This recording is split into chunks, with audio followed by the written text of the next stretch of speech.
a senhora pode agora voltar a falar um pouquinho sobre os pontos que a senhora não concorda nesse projeto? Falo sim. Então, Gabriela, eu estava dizendo, o projeto do governo que foi trabalhado durante 6 meses, muito antes da chacina do complexo da Penha ou do Alemão, ou seja, já era uma preocupação do governo trabalhar um projeto contra facções criminosas, inclusive denominando de facção criminosa, que é qualificando a lei de organização criminosa, que é de 2013, até porque o contexto do crime modificou, evoluiu, a legislação precisava evoluir.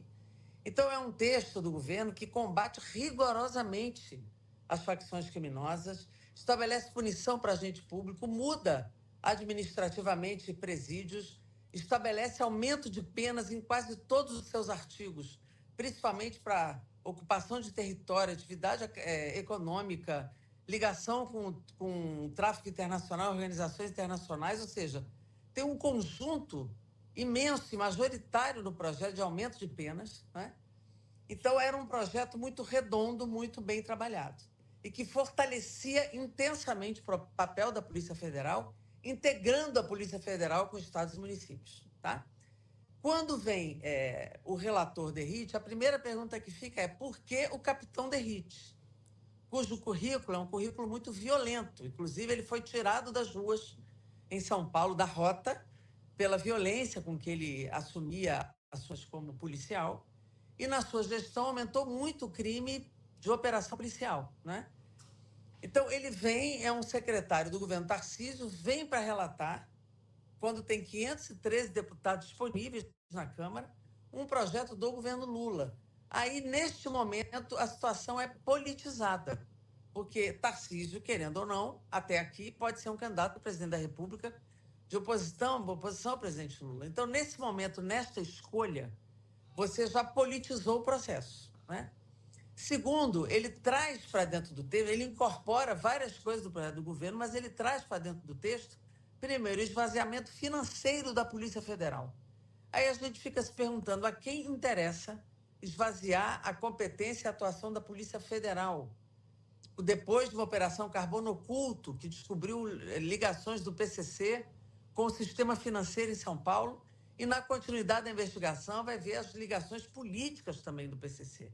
Da mesma forma, Cláudio Castro no Rio. Cláudio Castro no Rio foi um investidor do Banco Master, apesar de todos os alertas do Tribunal de Contas do Estado. Esse presidente do Banco Master foi preso ontem e nós lá colocamos dinheiro da SEDAI, dinheiro da Rio Previdência, pelo governador Cláudio Castro. Obviamente que esse inquérito vai apurar essas relações. Então, esvaziar a Polícia Federal significa esvaziar esse tipo de investigação que apura relações econômicas e relações políticas do crime com autoridades locais. Então, isso, para mim, está muito claro no texto que foi apresentado. Eles tiram 270 milhões do Fundo Nacional Antidrogas, tiram 60 milhões do Fundo Nacional de Segurança Pública, fazendo um novo rateio dos recursos dos bens que são confiscados do crime. Segundo lugar, na hora de confiscar bens do crime, ele simplesmente cria novo instrumento jurídico chamado ação civil pública, que só tem o sentido de protelar e embaralhar aquilo que hoje já existe, que é o confisco administrativo pela Receita, pelo Banco Central e pela polícia, e também na ação penal, que você pode ter um rito sumário de confisco de bens no decurso da operação do processo penal. E quando você inventa um outro instrumento, embaralha, protela e dificulta esse, chama perdimento de bens. Então, aqui também o crime está protegido no relatório dele. Além disso, as penas que ele põe são desproporcionais ao crime. Por exemplo, vou te dar um dado. Inciso 8 aqui do artigo 2º. Apoderar-se ilicitamente, danificar, depredar, incendiar, destruir, saquear ou explodir, total ou parcialmente, meios de transporte. Aqui, quando eu boto todos esses verbos no mesmo inciso, com uma pena de 20 a 40 anos, um garoto que joga uma pedra na vidraça de um ônibus pagará 20 a 40 anos de pena, a mesma pena de alguém que exploda um ônibus com gente dentro. Então, são desproporcionais à estrutura que ele coloca aqui. Segundo, eu vou te dar só mais um exemplo por causa do tempo. Segundo, ele coloca aqui um capítulo chamado Favorecimento do Domínio Social Estruturado. Primeiro que ninguém sabe o que é domínio social estruturado, um tipo penal inexistente, e ele põe.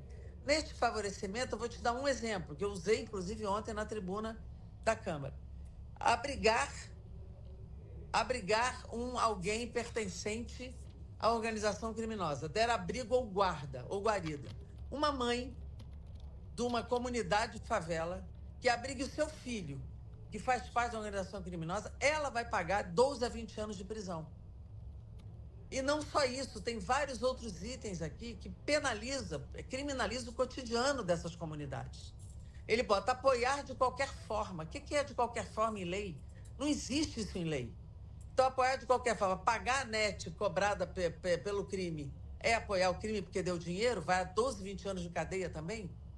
Então, são artigos que são colocados aqui de esvaziamento da investigação, do apoderamento de bens e de criminalização do cotidiano dessas comunidades de favela ou de periferia das cidades, que são muito graves nesse texto. E uma pena de 12 a 20 anos e multa para uma mãe que der guarida ao seu filho. E pior, ele ainda coloca aqui no artigo que mesmo que você não seja pertencente a nenhuma facção, nenhuma organização criminosa, se você cometer qualquer desses crimes, você também vai a 20 ou 40 anos de prisão. E quando ele agrava a pena, vai a 65. Então, é um texto que, para além de esvaziar o que é mais importante, que é o papel investigativo e de integração da Polícia Federal com estados e municípios, e de burocratizar o confisco de bens, ele ainda criminaliza um cotidiano da vida dessas comunidades, que daqui a pouco está todo mundo preso. Está todo mundo preso, né, nas favelas e nas comunidades. Sim. Qual a expectativa da senhora agora para o Senado Federal? Será que pode ter alguma mudança? Como que a senhora está sentindo isso? Olha, o senador Alessandro Vieira divulgou que fará uma audiência pública para a ausculta, coisa que não aconteceu na Câmara. Quando o capitão Derrite, deputado, assumiu o relatório, uma hora depois, ele colocou um relatório no sistema, ou seja, um relatório pronto, porque em uma hora ninguém faz um relatório de uma matéria complexa como essa. Ele foi nomeado relator ainda em São Paulo, uma hora depois o relatório dele estava no sistema, foi o primeiro, onde ele submeteu a Polícia Federal ao governo do Estado e submeteu e misturou com lei antiterrorismo o primeiro relatório dele. Essa era a intenção original dele, ele recuou porque a pressão da sociedade, o desgaste foi muito grande. Então, ele não fez nenhuma audiência pública, não foi às bancadas, não fez debate público e relatou, deu 6 versões desse relatório para poder aprovar. No Senado, o senador Alessandro está divulgando que vai fazer uma audiência pública para ouvir e que deve apresentar o relatório ainda em novembro.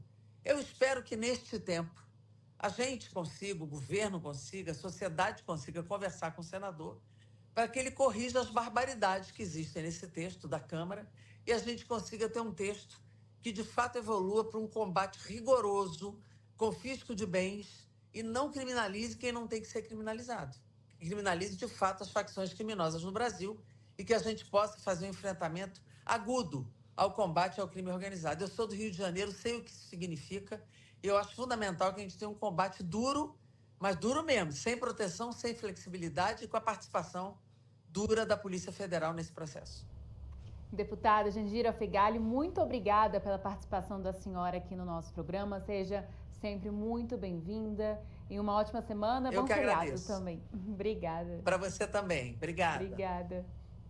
Vamos seguir, pessoal, agora, então, que a gente ouviu a deputada federal Jandira Fegali, da base do governo, ela que é do PCdoB do Rio de Janeiro. Ela fez algumas críticas ao texto aprovado ontem pela Câmara dos Deputados e agora eu quero ouvir, então, a oposição do governo, o deputado federal que vai entrar com a gente agora, vai ser o Capitão Alden, ele que é do PL da Bahia, vice-líder da oposição na Câmara. Deputado, seja muito bem-vindo ao nosso programa. Ontem, inclusive, durante a votação, o PL tentou, apresentar um destaque para tentar incluir a facção criminosa dentro do terrorismo. Fala um pouquinho como que foi essa situação. Perfeito. Primeiramente, eu gostaria de agradecer por esse convite.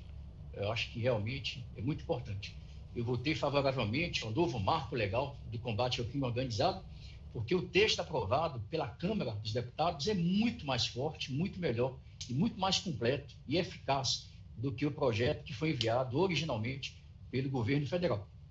O Brasil hoje enfrenta facções extremamente violentas que dominam o território, movimentam bilhões de reais e desafiam diariamente o Estado brasileiro.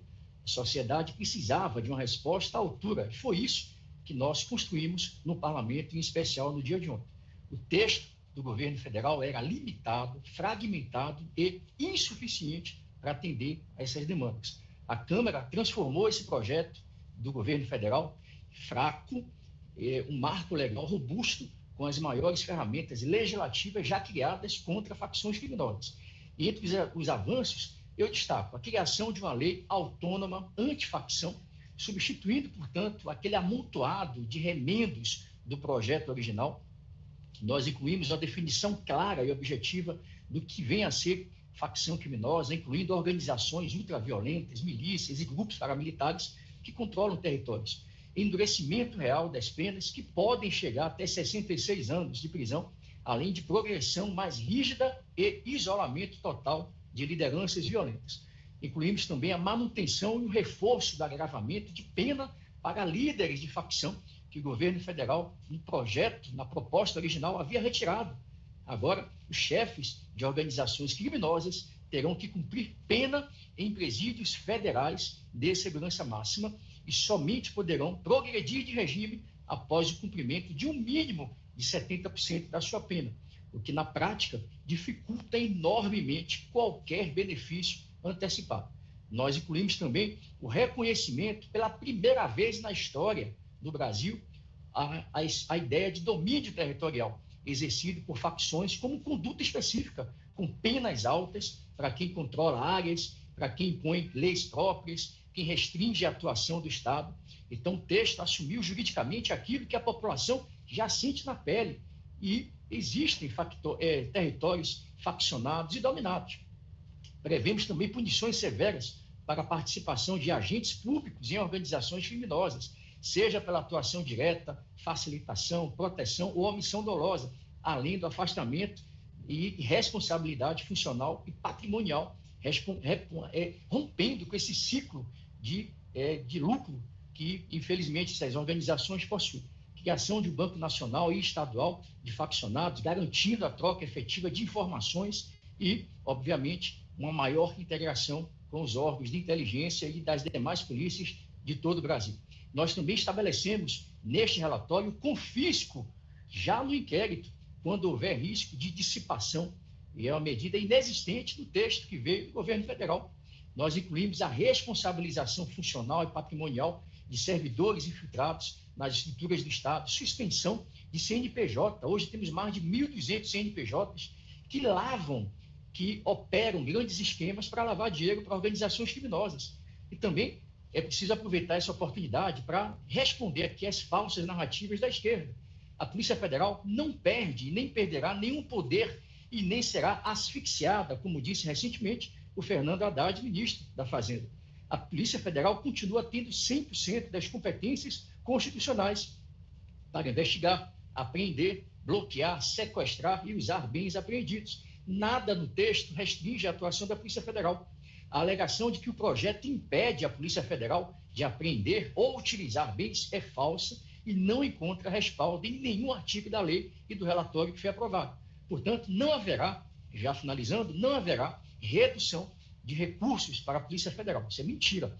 A divisão de recursos prevista na lei, ela não reduz a verba da Polícia Federal. Ela apenas estabelece critérios objetivos. Ou seja, se a investigação ela é estadual, o dinheiro dos bens apreendidos vai para os fundos estaduais de segurança pública, responsáveis diretos pelo policiamento diário, pelo enfrentamento diário dessas facções. Se a investigação federal ela é feita pela Polícia Federal, o fundo vai para o Fundo Nacional de Segurança Pública. Portanto, a Polícia Federal continua recebendo recursos normalmente quando realiza suas operações e mais, permanece com papel central no combate às organizações criminosas de repercussão nacional e até internacional. Essa divisão que foi feita pelo DERIT, ela é justa e necessária. Por quê? Hoje, os estados da federação, eles respondem por mais de 80% do financiamento e no combate das organizações criminosas. são as polícias estaduais, Polícia Militar e Polícia Civil, que fazem o devido enfrentamento diário e que entram nas comunidades, que ocupam os territórios, que retiram as barricadas em espaços dominados pelas facções. Então, fortalecer os estados significa fortalecer quem está na linha de frente todos os dias, sem enfraquecer a Polícia Federal. Então, por tudo isso, resumindo, o texto aprovado, ele é equilibrado, ele é constitucional e muito mais efetivo do que aquele que foi enviado pelo governo federal. Por esses motivos, eu votei a favor desse projeto em defesa da sociedade, das forças policiais e do Brasil, que estão, infelizmente, sitiados por essas organizações narcoterroristas. E como que o senhor analisa que esse texto vai chegar no Senado? Qual é a sua expectativa? Olha, eu ouvi perfeitamente a deputada Jandira Fegali a respeito das críticas que ela fez com relação à impossibilidade ou à não existência de uma audiência pública para tratar apropriadamente desses temas, dessas questões que ela apresentou. Mas, como eu disse e repito, esses projetos de leis, eu tenho 3 anos aqui na casa, o que mais se tem aqui nesta casa são projetos de lei para categorizar as organizações criminosas, equiparando-as a organizações terroristas. O que mais se tem aqui nesta casa são debates, seja em audiências públicas, seja nas próprias comissões, nos vários debates, nas comissões de segurança, na CCJ, direitos humanos, todas as comissões, diariamente, nós pontuamos e fazemos audiências públicas acerca das ações efetivas de combate e enfrentamento ao crime organizado. Então, essa conversinha mole de que não houve audiência pública, de que não houve um amplo debate, é mentira. Nós ouvimos todos os segmentos, inclusive a própria Polícia Federal, no que diz respeito à atuação dela, não mudou absolutamente nada do termo e do texto constitucional. Então, eu acredito que essa audiência pública que será realizada no Senado Federal vai ser mais uma oportunidade de nós ouvirmos aquilo que nós ouvimos diariamente aqui na Câmara dos Deputados. Eu duvido que haja algum fato novo, que haja alguma situação nova que justifique ou venha justificar uma alteração efetiva nesse relatório que foi apresentado pelo DERIT. Ele foi construído por muitas mãos. Nós hoje somos 38 deputados federais da bancada de segurança pública e todos nós contribuímos junto com o DERIT. Ele aproveitou parte dos meus textos, dos meus projetos que estão tramitando, que tratam de facções criminosas, de combate e enfrentamento às organizações criminosas. Então, eu acho que no Senado Federal teremos mais uma oportunidade de fazer, referendar aquilo que nós ouvimos e discutimos aqui. Deputado, muito obrigada pela sua participação aqui no Poder Expresso. Seja sempre muito bem-vindo aqui no nosso programa. Um ótimo fim de tarde e também bom feriado para o senhor. Eu que agradeço a oportunidade, um forte abraço, Deus abençoe.